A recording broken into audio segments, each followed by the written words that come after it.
à toutes et à tous, merci de nous retrouver sur UJNL TV dans l'émission Et si on en parlait. Dans cet nouvel épisode, nous recevons pour vous aujourd'hui Aurélie Nzirou, cette femme qui ne laisse faire son talent et son savoir-faire au profit des siens, va nous parler aujourd'hui de la productivité féminine, la femme face à ses combats quotidiens. Nous allons explorer les stratégies, les histoires inspirantes ainsi que les conseils pratiques pour aider les femmes à atteindre leurs objectifs professionnels tout en maintenant l'équilibre entre sa profession et sa vie personnelle, à surmonter les obstacles mais aussi à créer un impact positif. Restez avec nous pour découvrir comment elle relève ces défis avec brio. Madame Aurélie, bonjour. Bonjour. Merci d'avoir accepté notre invitation. Je suis honorée. Ok. Alors, on n'est pas femme, mais on les devient, disait Simone de Beauvoir. Comment interprétez-vous cela? Je dirais que l'accent ici pour moi, cela n'engage que moi. Ce n'est pas le côté biologique, parce que de la naissance qu'il faut voir ici, de la question, mais c'est tout ce qui encadre la responsabilité de la femme. Des rôles et responsabilités que nous avons. Bien sûr, il faut mentionner le fait que cela doit être contextualisé, parce que ce qu'on demande à la femme dans notre société aujourd'hui, par exemple en Afrique, c'est pas la même chose en Europe, par exemple. Donc, c'est tout ce qui encadre en fait la responsabilité féminine dans un contexte bien précis qui découle de cette citation-là. Et c'est de dire c'est un processus dynamique, changeant, contextualisé et qui évolue, ça il faudrait le dire, au fil du temps, au fil des années, au fil des endroits, qui font en sorte que la responsabilité de la femme se met en fait dans son environnement. J'aimerais que nous puissions suivre ensemble ces interventions et moi, avec mon invité, nous vous retrouvons dans un instant.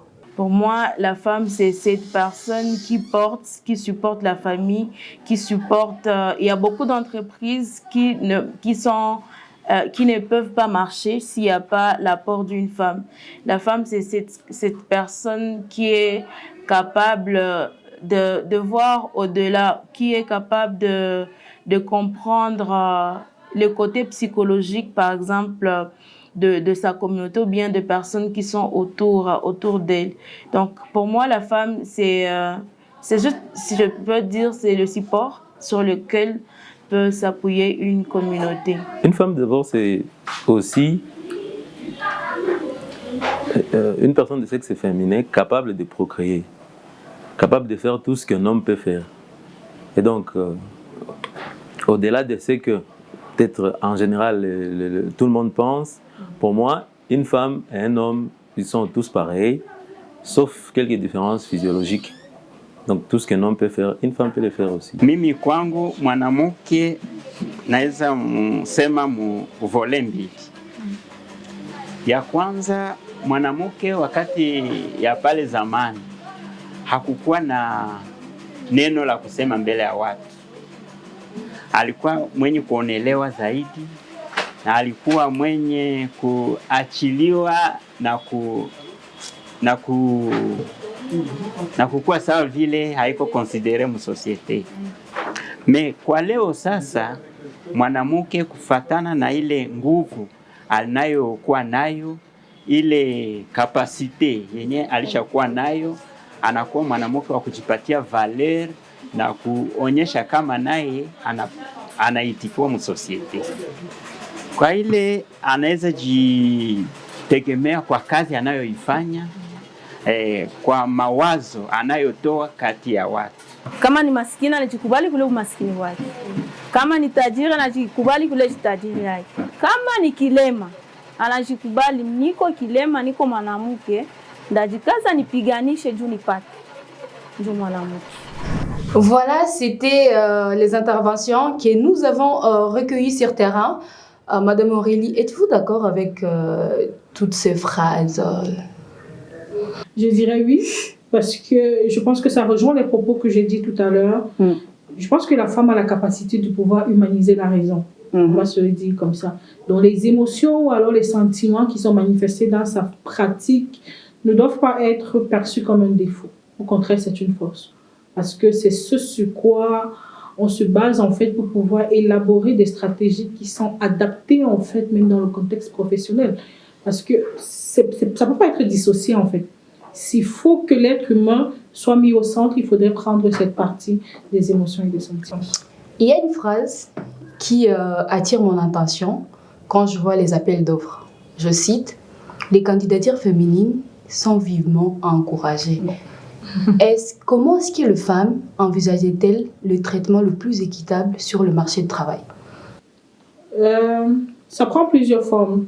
Discrimination positive, avantage aux femmes et tout, mais il faudrait qu'on comprenne que la question ici, c'est de pouvoir changer le paradigme de cette question de dire les femmes ne peuvent pas.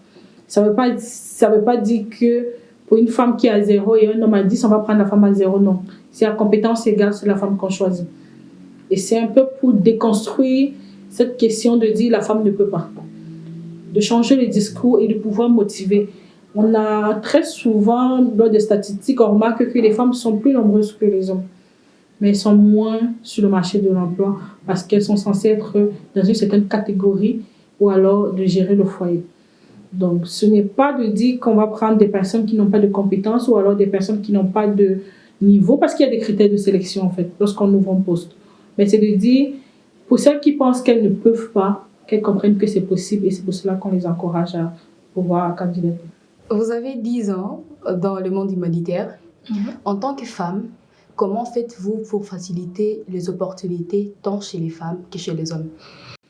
Déjà, le processus est très clair. Je pense qu'il y a les différents mécanismes et canaux de communication qui peuvent alerter les personnes sur les opportunités qui sont lancées, tant en termes de financement qu'en termes d'opportunités d'emploi. Mais il faut dire que particulièrement dans le cadre de ma profession, on essaie de se concentrer essentiellement sur les femmes et les filles, que ce soit en termes d'organisation ou alors en termes d'individus, tant dans le renforcement des capacités d'abord, que aussi dans tout cet accompagnement psychologique, technique qui encadre la question de la réponse humanitaire. Parce que, on ne va pas le redire, ce sont les femmes qui sont les plus touchées, ce sont les femmes qui sont en première ligne dans la réponse, et ce sont les femmes qui ont la capacité de raisonner de façon sentimentale, qui peuvent être capables de comprendre ce que vivent les populations dans les communautés. Donc c'est pour cela qu'on fait le choix de pouvoir investir, parce que on se dit qu'avoir les femmes en première ligne de réponse, c'est avoir une réponse non seulement de qualité, mais c'est aussi avoir une réponse adaptée aux besoins des populations. Alors, on va parler d'une autre question. On aimerait quand même savoir, comme je viens d'évoquer un rôle, quel est le rôle principal que jouent les femmes dans la quête de la productivité et de l'épanouissement professionnel? C'est quoi leur rôle? Je dirais que le rôle principal pour moi qu'elles doivent jouer, c'est de maintenir la compétence au-dessus de la moyenne. Comment? Se former chaque jour, apprendre, développer leurs compétences, que ce soit dans le domaine de l'informatique, la technologie, que ce soit dans leurs spécialités respectives, parce que le monde est tellement dynamique qu'il y a de nouvelles notions tous les jours. On est passé d'un concept, par exemple, de violence sexuelle ou violence basée sur le genre, au genre, où il faut vraiment chaque jour être à la pointe de la connaissance. Actualité. Même pas actualité, dépasser l'actualité et questionner en fait le monde de la connaissance pour pouvoir élever le niveau. Parce qu'en tant que femme, on vous demande toujours plus que les hommes. En parlant de ça, nous aimerions quand même savoir, on aimerait savoir quels sont les facteurs majeurs qui freinent la productivité des femmes, tant dans sa vie professionnelle et aussi dans sa vie privée. Nos cultures, on va dire ça comme ça, c'est un gros poids pour certains. Vous avez dit quoi? Nos cultures. Il faudrait parfois ramer à contre-courant pour pouvoir se faire une place dans le domaine du travail et atteindre des hauteurs. Généralement, on confond la productivité haute de la femme à cette question perverse de l'indépendance de la femme. On va vous catégoriser. Mais c'est trop fort ça. Les femmes sont indépendantes. Oui, on a perverti en fait le terme, il faut se le dire. On dit les femmes indépendantes ne font pas ceci. des femmes autonomes. On est en train de vouloir pervertir. Alors que ce n'est pas ça en réalité. C'est de dire juste qu'elles ont la capacité de pouvoir faire ci ou ça, de pouvoir produire, de pouvoir apporter quelque chose. Et en me laguant souvent, je lui dis, les hommes, permettez qu'on puisse vous économiser. Vous avez tellement de responsabilités que vous voulez porter que vous arrivez à mourir tôt. On veut vous garder longtemps sur la terre, alors laissez-nous un peu d'espace, on va pouvoir s'exprimer ensemble. Donc c'est ça les slogans. Ouais. On va les aider à rester un peu plus longtemps sur la terre. Ça, on va les économiser. Économiser, c'est le vrai terme. Économiser les hommes. Comme ça, ils vont rester un peu plus longtemps. On va prendre une petite pause parce qu'après, on va parler un peu de vous. Ok. D'accord. Ça vous va la pause? Ouais. D'accord, on prend une pause et on se retrouve juste après.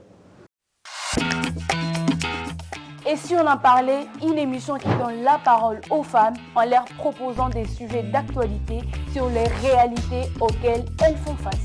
Et si on en parlait au cœur de l'actualité. Ça fait 10 ans que vous êtes dans l'humanitaire. Si on vous demandait maintenant de résumer votre métier en 3 qualités, quelles seraient-elles?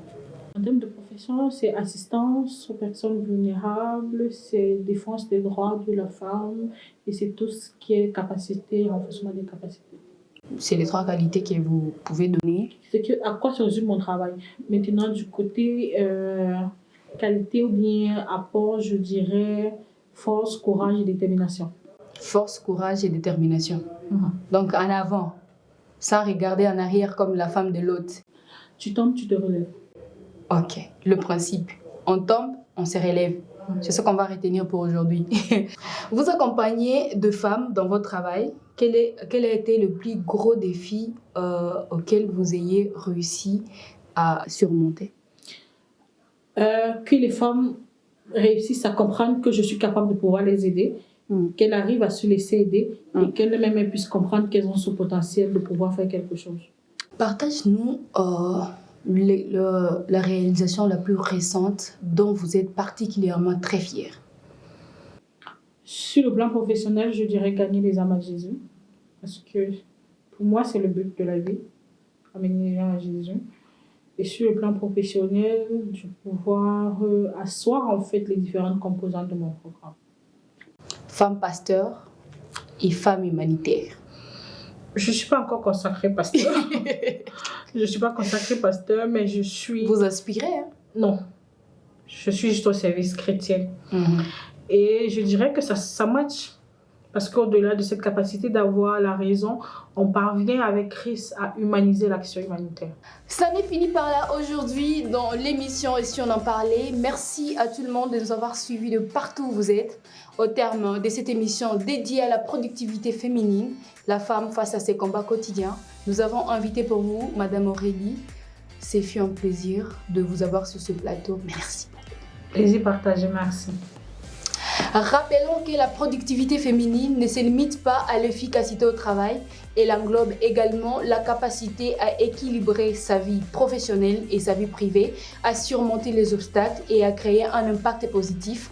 Ensemble, continuons à encourager et à soutenir les femmes dans la quête du succès. N'oubliez pas de vous abonner sur nos différentes chaînes. Il y a WhatsApp, YouTube, TikTok et sur d'autres réseaux sociaux. Quant à moi, je vous fixe rendez-vous prochainement. D'ici là, portez-vous bien.